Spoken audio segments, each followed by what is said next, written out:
দরজায় হাজির, দেখো সাদা কাপড় পরে ফেলছি, কবরের সূরা দইরা ফেলাইছি। দুনিয়ার কোনো চিন্তা নাই, দুনিয়ার কোনো পোশাক আমার গায়ে নাই, দুনিয়ার একটা কালো সুতা আমার মাজায় নাই। ও মাওলা, আমি তোমার পাগল হইয়া সাদা কাপড় পরে এখন ঘুরতেছি।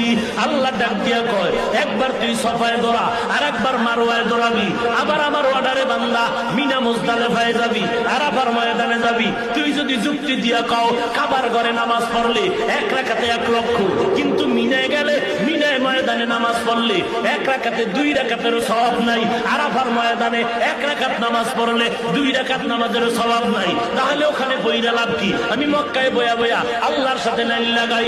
আল্লাহ বলে চালাকি করলে হবে না। ওরে বান্দা, তোর যুক্তি দিয়ে ইবাদত হবে না, ঈদ হবে না। আমি মাওলার গোলামের আদেশ মানার দ্বারাই হবে ইবাদত। 1 লাখ বুঝি না, 50,000 বুঝি না। আমি বলছি আরাফার ময়দানে যাবি, খোলা আকাশে চিল্লায় কানবি। আমি মাওলা অর্ডার করছি মুজদালিফায় দৌড়াবি, পাথর টোকাবি, খাম্বায় ওই খুঁটির গোড়ায় গিয়ে পাথর মারবি। হাজারা দৌড়াইছে, ওই সব আমার ওয়াই তুইও দৌড়াবি। কোনো কেন নাই, মেনে নেওয়ার নামই হলো গোলাম। যুক্তিতে বুঝে আসে না, মিলাদুন নবী ঈদ করবো না কেন? যুক্তি টুক্তি চলবে না।